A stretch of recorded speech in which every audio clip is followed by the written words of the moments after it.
지금 만연되고 있는 과외에 대해서 어떤 생각을 갖고 계십니까? 찬성하십니까? 뭐 할 수 있을 만한 사람 해도 된다고 생각하는데 할 수 없는 사람들은 어떻게 하고요?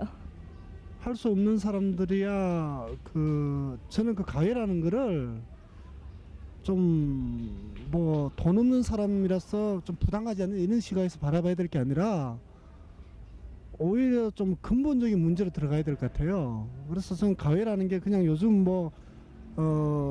일각에서 이렇게 막 그 영어나 수학을 중심으로 이렇게 펼쳐지는 과외가 아니라 진짜로 아이들이 잘하는데 이렇게 도움이 되는 우리 흔히 말하는 전인 교육의 차원에서 과외라는 건 있을 수 있지 않는가라는 생각이 들고요. 그런데 이제 요즘 이렇게 펼쳐지고 있는 그 과외에 대해서 이렇게 생겨난 온갖 잡음들을 생각해 봤을 때 그런 식의 그 아이들을 그냥 단시 입시 위주의 그 어떤 기계로 만드는 과외 같은 거는 없어져야 되겠죠.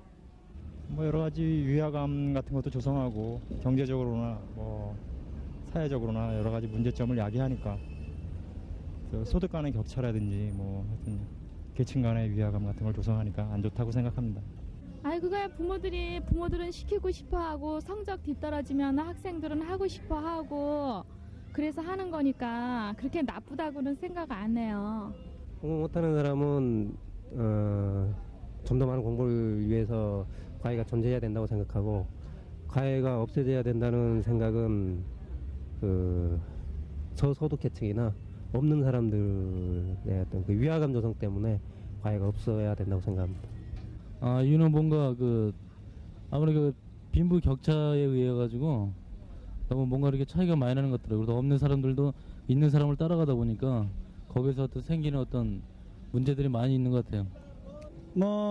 과외 망국이라 할까 너무 그 지나친 과외 때문에 이 어린이들이 너무 시달리고 또 부모의 그 경제적 부담이 너무 막중하다.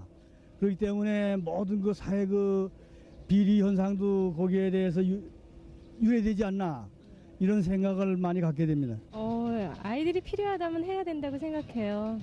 너무 이렇게 돈이 많이 드는 거나 그런 거는 좀 다른 학생들을 생각을 해서 좀 부모들이 자제해주고 성적이 안 되면은 과외를 해서 아이들이 성적을 올리는 거에 대해서는 별로 나쁘다고 생각하진 않아요. 그럼 학교 교육만으로는 학습을 할 수 없다라고 생각을 하십니까? 특별히 그런 거는 아닌데 학교 교육을 어렵게 받아들이는 애들은 공부를 좀 시켜줘야 되겠죠. 글쎄요, 지금 제가 어린 학생을 하고 있는데요. 약간 그 주위에서 하는 사람들 그런 것도 있고요. 그러니까 주위에서 다른 집 아이들이 많이 하니까 엄마들 약간 경쟁 심리에서 하는 것도 있었고 그리고 어렸을 때부터 공부하는 방법을 많이 가르쳐야 된다 그런 식인 것 같아요. 한 달에 과외비는 얼마나 받으셨어요? 지역마다 다르죠. 지역마다 다르죠. 서울 같은 경우는 보통 과목당 한 25만 원, 30만 원 받는 경우도 있고 그렇지 못할 경우는 15만 원, 20만 원 경우도 있습니다. 그럼 그 용도를 어떻게 하셨나요? 용도요? 글쎄 친구들마다 다르죠. 주로 생활비로 많이 날라죠. 저 같은 경우는 지방 유학생이기 때문에. 그럼 과외가 필요하다고 생각하십니까? 과외 말씀하시는 겁니까? 예, 과외는 현 교육제도에 있어서는 꼭 필요하죠. 현 교육제도 하에서는요. 그렇지만 우리 역기능이 더 많이 나타나고 생각합니다. 여러 가지 목적이 있겠죠. 그러니까 어떤 사회 경험은 좀 미약하지만 그런 것도 있고요. 또 자신 용돈 같은 거 벌 수 있다는 것, 또 학비 그런 것들. 주변에서 10만 원 이상으로 알고 있거든요.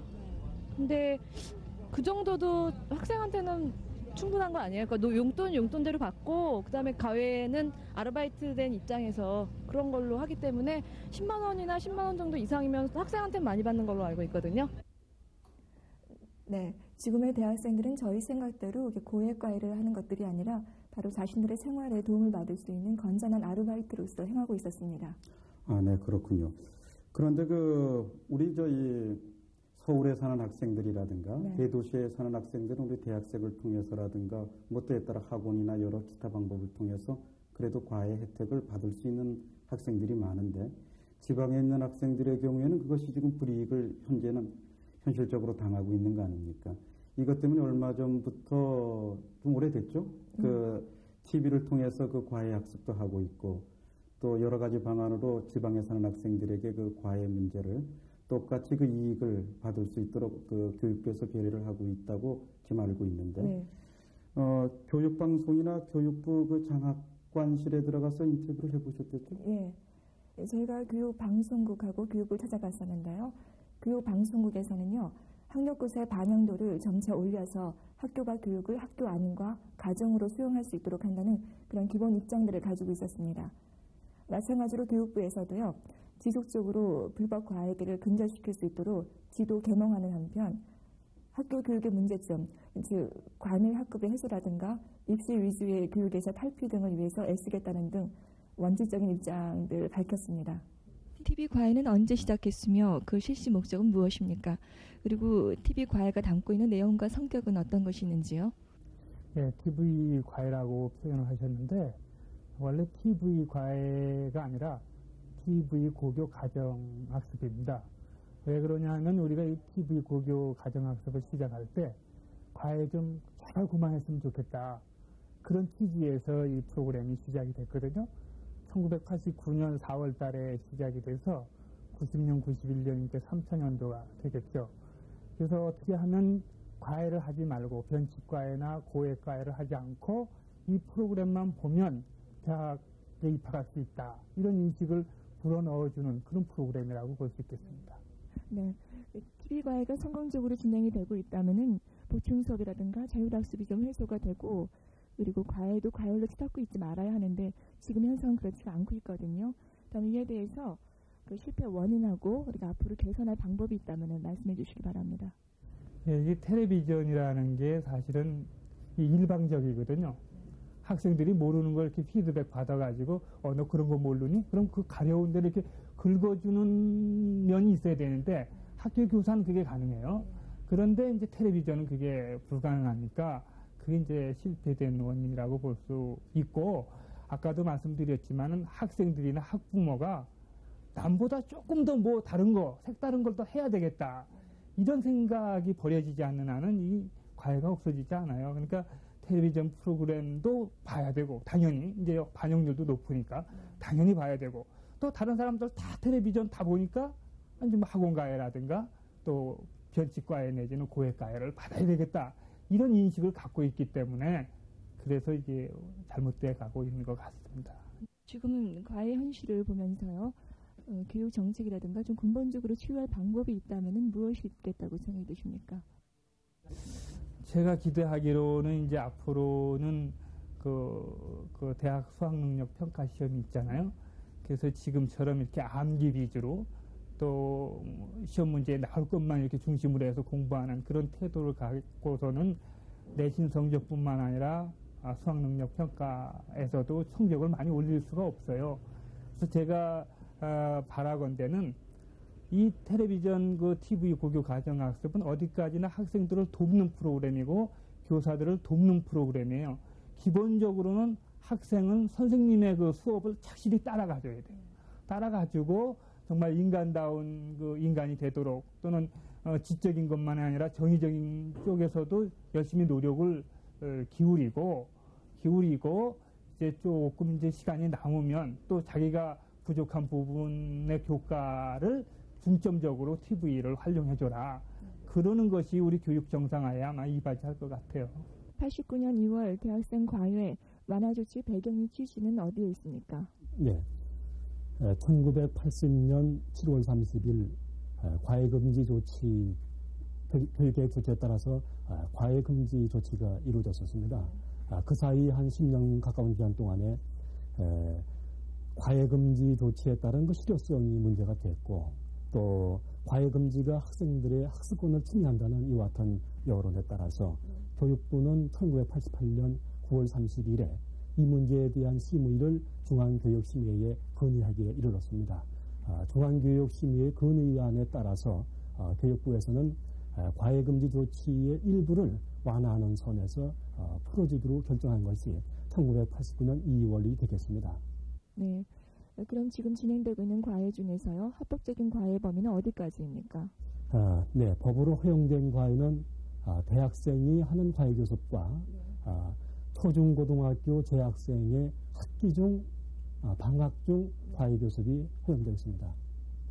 네, 그럼 지금 불법적으로 진행되고 있는 불법 과외가 굉장히 많다고 하는데요. 그 실태를 말씀해 주시기 바랍니다.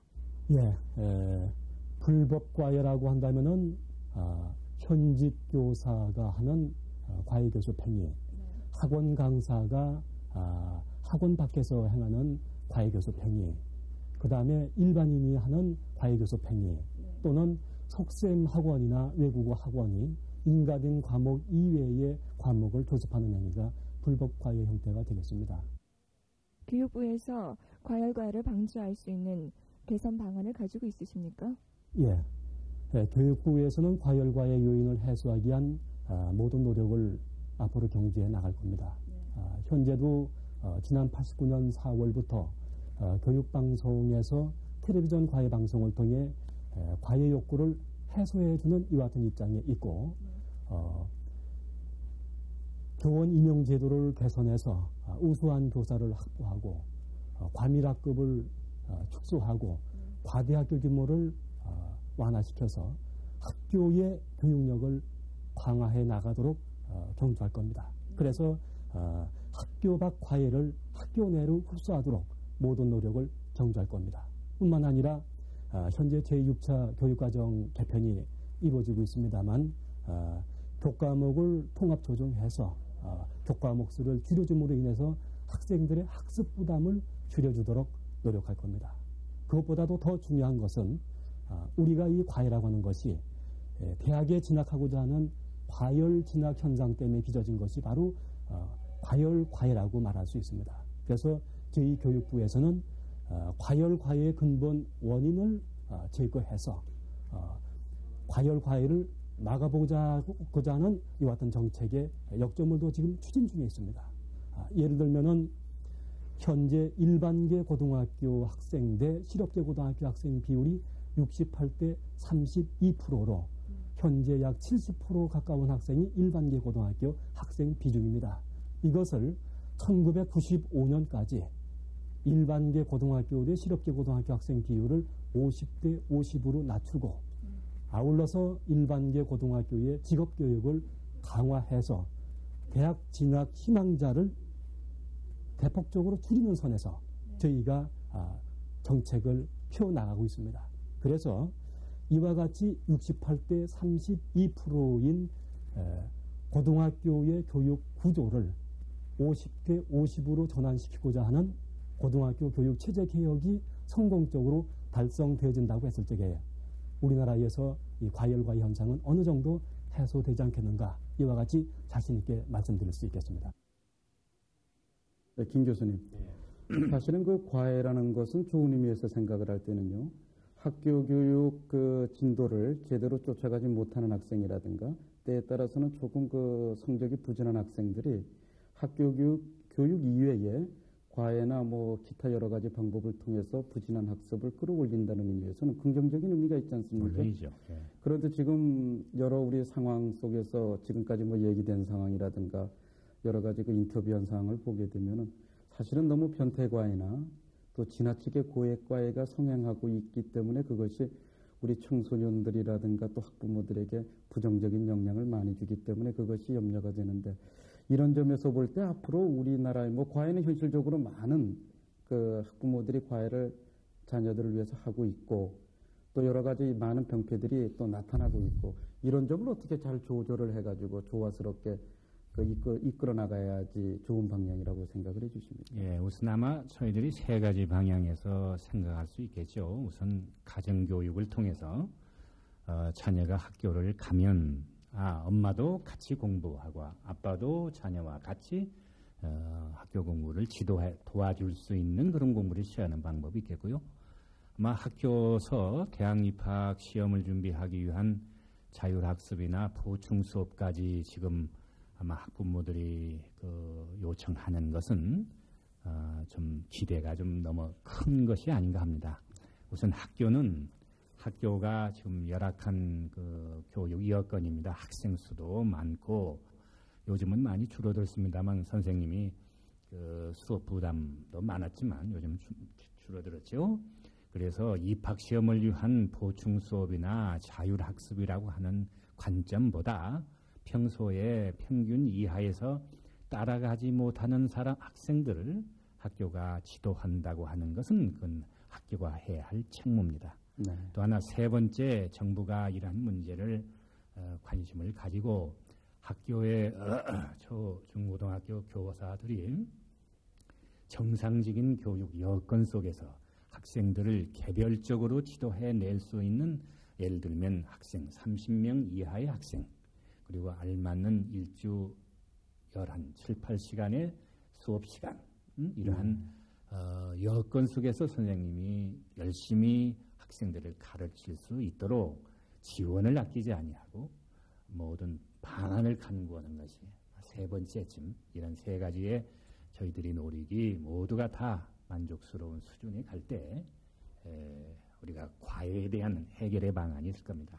잠깐 마지막 말씀드리겠습니다만, 우선 저희들은 과열 이렇게 들으면 그것은 뭡니까? 과열 바로 과열. 그러면 실은 학교에서 배우지 못하는 것을 학교 바깥에서 보충해야 한다고 하는 뜻인데, 과열 그러면 극성, 그리고 엄마, 입시 이렇게 됩니다만, 배워야 한다고 하는 것은 모든 국민들이 배워야 한다고 하는 것을 우선 정부나 학부모나 모든 사람들이 그걸 우리가 참 좋은 일이다 이렇게 받아들여야 합니다. 왜냐하면 중동의 여러 나라에서 석유를 이제 수출해가지고 국가 재정이 넉넉한 나라가 있으면서도 국민들이, 어린 청소년들이 배우는 데 있어서 그 열기를 보이지 아니하는 그런 나라에 비하면, 우리들의 청소년들이 배우려고 하고 부모들이 가르치려고 하는 이 열기를, 방향을 옳게 돌릴 수 있도록 우리가 그런 노력을 기울여야 할 겁니다. 네, 지금 여러분들께서는 다시 불기 시작한 과외 열풍에 대해서 여러 우리 전문가 선생님들을 모시고 얘기를 들어봤습니다. 사실은 과외 열풍 자체의 원인이 우리가 지나친 고학력 사회로 치달으려고 하는 부모들의 욕심이나 우리 학생들의 그 기대가 이러한 과외 열풍을 나타나게끔 하지 않았나, 그런 생각을 합니다. 사실은 과외 그 자체보다도 우리가 어떻게 우리 학생 시기에 올바로 공부하고 올바로 인격 성장을 하고 올바로 자기 진로를 찾게끔 우리가 학생을 교육하고 부모는 또 선도를 하고 지도를 하는가, 그 점에 좀 더 우리가 시각을 맞춘다면은 과외 열풍, 과외로 인해서 그 폐해를 받는 그런 문제들은 다 해결되지 않는가, 그런 생각도 해봅니다. 자, 이 다시 일기 시작한 과외 열풍, 우리가 어떤 개선책을 찾을 수 있을까 하는 점으로 우리 선생님들을 모시고 얘기를 나눠봤습니다.